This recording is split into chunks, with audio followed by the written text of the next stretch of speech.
Newcastle United will make a late decision on centre-back Sven Botman ahead of the Carabao Cup game against Tottenham tomorrow night.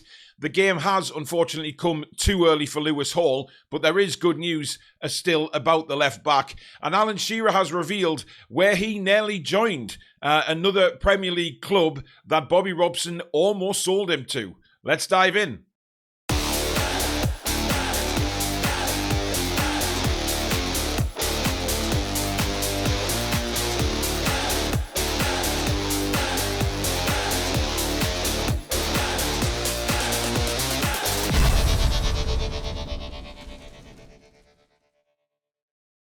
Hi everybody, welcome back to the Toon Review. This is Paul and your latest Newcastle United news. Thank you once again for tuning in.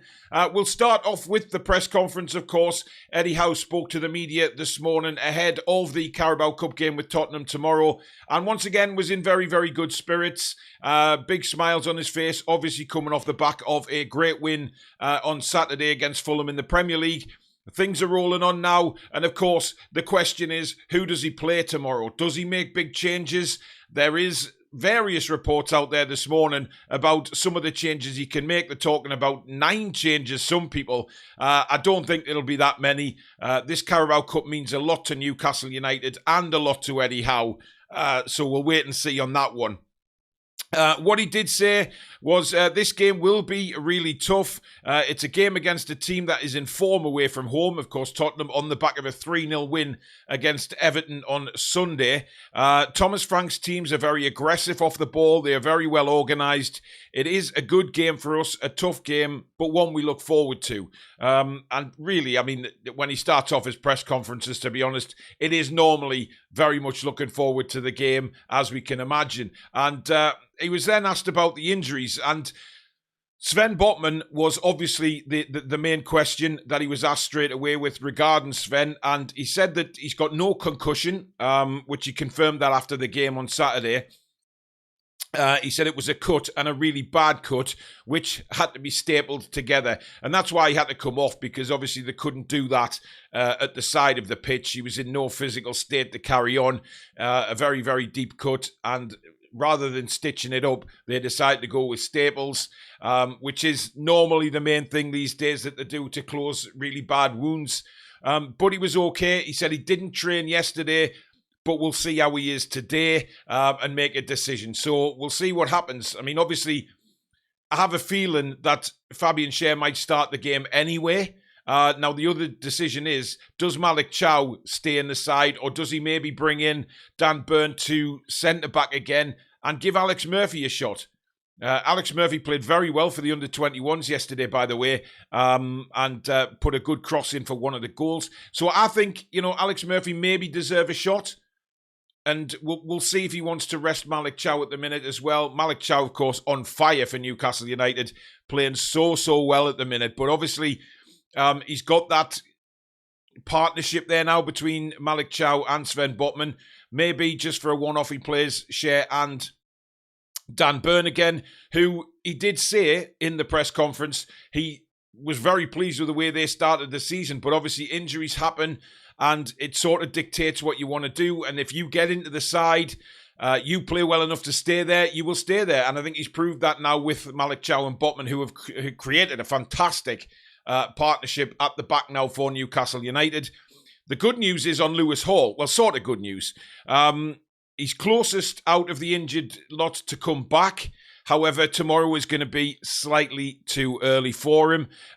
He said that this game, obviously too quick. Tino Livramento is still on track, and we are looking at the Manchester City game for him when he can be available. But very much hopeful that Lewis Hall will be back in the squad for the trip to West Ham. Now, everybody knows that the likelihood is Lewis Hall will not start the game against West Ham. Not at all, after the length of time he's been out injured. But the good news is that he could be back in the squad, back on the bench, and then build up his minutes again. And I think that's going to be important for Lewis Hall. He did come back from an earlier injury, of course, this season. Didn't really look 100%. And Eddie was very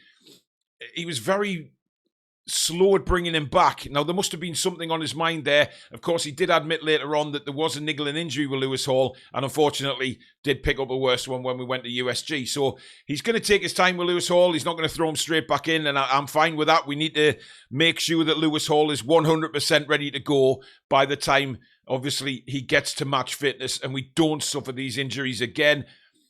Livramento, we'll hope to see back for Man City. He mentioned Wissa as well, but Wissa's timeline is still the same.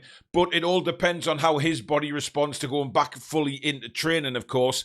I think he's yet to be in a full training session with Newcastle since he even signed for the club. So that may take a while to come through. But from what Eddie said this morning, everyone is still on track and there's no major concerns at the moment with anybody, which, thank God for that.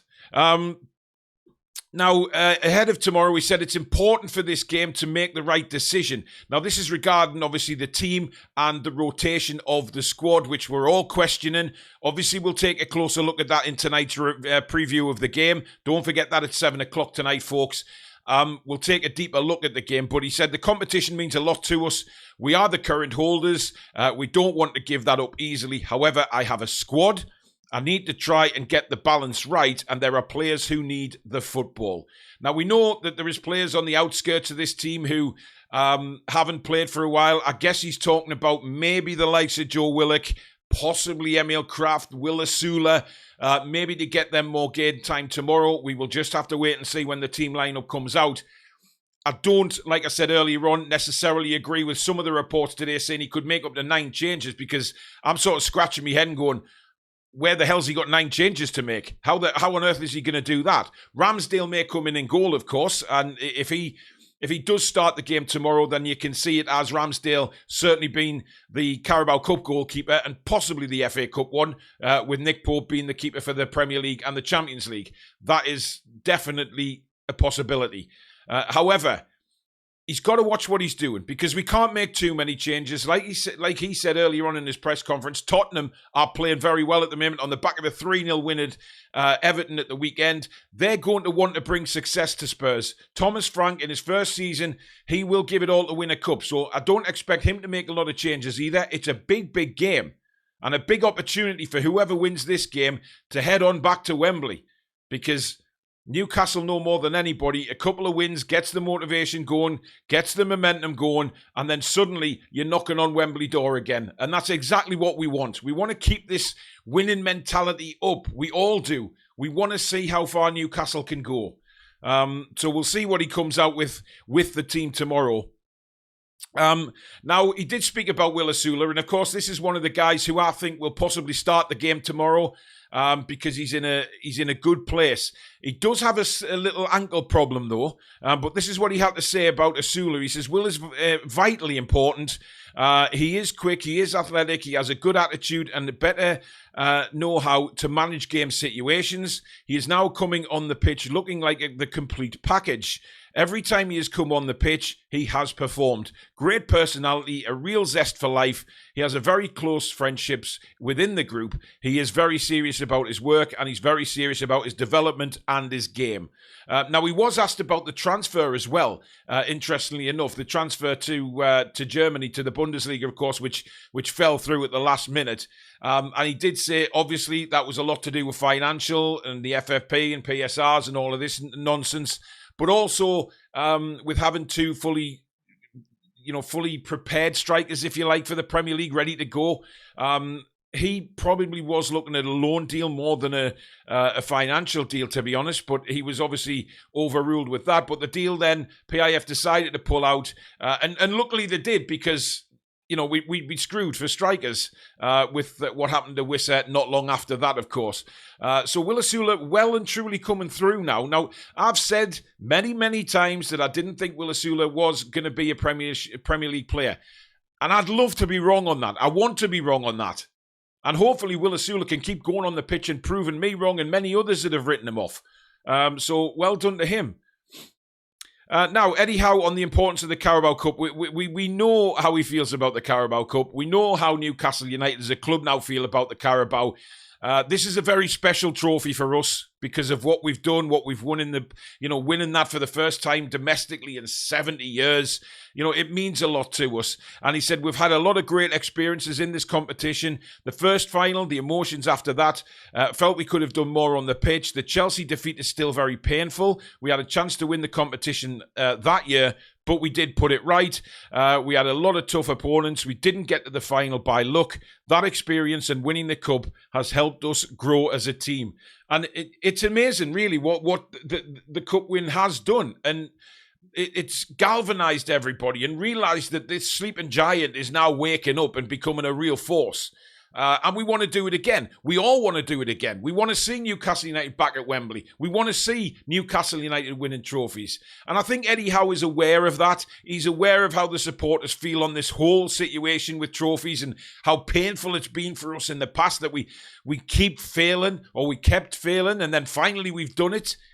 But it's great that the defeat to Man United and the defeat to Chelsea, which was a real kick in the balls that night, it still sticks in his memory, and he can use that as a positive now to move the club forward. So very exciting. I think he wants to give everything a good go. He realises we're in 4 competitions at the minute and that the rotation is necessary. But he believes that we have the players and the squad to keep moving forward. And we just have to wait and see what he does tomorrow night. I think he'll put a team out that is perfectly capable of winning, but I cannot see it being 8 or 9 changes. I just can't. But we will wait and see. Now, I did mention at the start of the show, in the intro there, that Alan Shearer has revealed quite a surprising revelation, guys, that he was almost sold to Liverpool by Sir Bobby Robson. Now, if you can remember back to the situation that was going on with Shearer when Robson took over, Hullett had literally demoralised the guy. I mean, the way he tread Big Dunk Ferguson and Shearer was nothing short of disgraceful. And obviously, Shearer and Hullett have made up since then. They've been on TV together, etc. But it was a very painful time for Alan Shearer, and he did not see his future at Newcastle United. There was one other team that he was willing to go and play for, and that was Liverpool. He said, yes, there was all the rigmarole about Manchester United. However, a move to Liverpool was very, very close. He said, well, other than this great club, talking about Newcastle United, probably Liverpool was the only other club that he'd go and play for. I went to the Kop when I was a young boy and watched an FA Cup game, but I was more than happy with my choice being here at Newcastle and obviously previously Blackburn. But what he went on to say was really interesting, because Sir Bobby almost sold him. Because Shearer says he didn't want to force a move or anything like that. But Bobby Robson understood how unhappy he was at the football club, and he didn't see his fortunes turning around. Now, Phil Thompson, who was Liverpool assistant manager, he also said that Shearer wanted to join the Reds. Howe, who was manager at the time, was convinced that the deal was done, according to Phil Thompson, only for Shearer to then stay put. It's incredible, really. But Shearer had that much respect for Bobby Robson, and Bobby Robson managed to turn the whole situation around and keep Alan Shearer at Newcastle United. And of course, Shearer then had a second wind at Newcastle United and went on to score a hatful more goals. We'll all remember Robson's first game in charge and Shearer actually saying that instead of your back to goal, face the goal, and we will get the ball to you. I think that was a real interesting quote from Shearer from years ago when he was talking about how demoralised he was by Ruud Gullit, and then suddenly Robson came in and just galvanised him again, gave him that belief back, gave him that energy, and of course the rest is history now. But I thought that was fascinating, actually, that he very nearly joined Liverpool, and Liverpool's manager at the time, Gerard Houllier, thought the deal was done. But the plug was pulled at the last minute. It doesn't go on to say anything else about why or what happened with that, but it was very, very close. But there you have it, guys. Thank you very much for watching the video. Let me know in the comments below what you think about Eddie Howe's comments, and are you surprised about Alan Shearer's admission there that he almost joined Liverpool? Let me know in the comments below. Please do give a like if you've enjoyed the video, of course, and please do subscribe if you're new to the channel and like what you see. We'll be back tonight, 7 o'clock, for the match preview. We'll take a deeper dive into the Carabao Cup game. We'll look at Spurs' form. We'll try and put a Newcastle 11 together. However, that works. And, of course, the score predictions. But in the meantime, enjoy the rest of your day, folks, and we'll see you soon. Take care.